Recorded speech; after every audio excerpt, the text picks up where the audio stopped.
We continue to read Jesus' sermon in Matthew chapter 5 on his principles of sin that he taught beyond the basic 10 commandments, which the people had already known.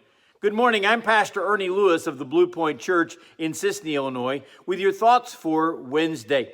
In Matthew 5 and verse 27, Jesus brought up another clear commandment, which these Jewish people had always held to by the letter of the law, not really its intent.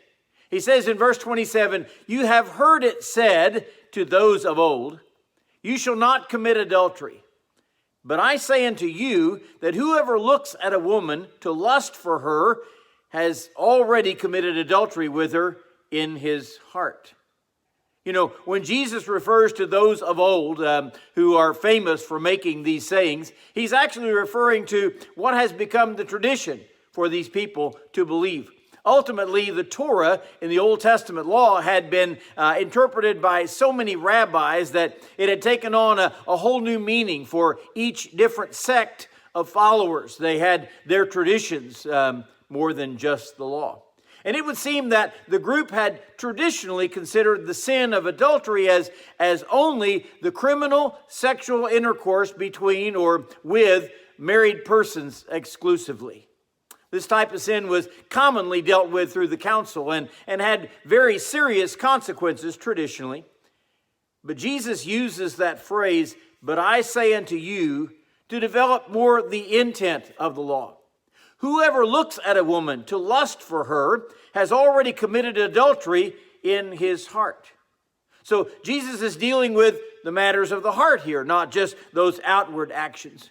And here is a person who, with the full consent of his or her will, is looking at another person with desires to fulfill their lustful nature.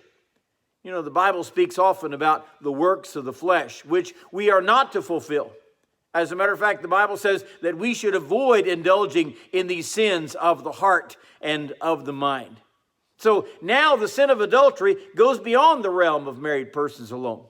It has a far-reaching range into the impurity of thoughts and intents. We see the beginnings of King David's sin. It actually began whenever he looked upon a woman bathing on a rooftop and lusted for her. So the sins of fornication and adultery are not confined to those who are married. This lusting after another person will follow with perhaps fantasizing about that person. Next, these desires may call for further acts of sin. But we see where Jesus is warning about the very beginnings of sin, which develop in the mind and the heart.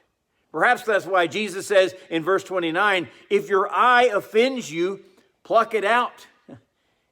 We need to consider our thought life and the things that we look upon with lust as much more serious than old traditional thoughts or 10 commandments would teach us.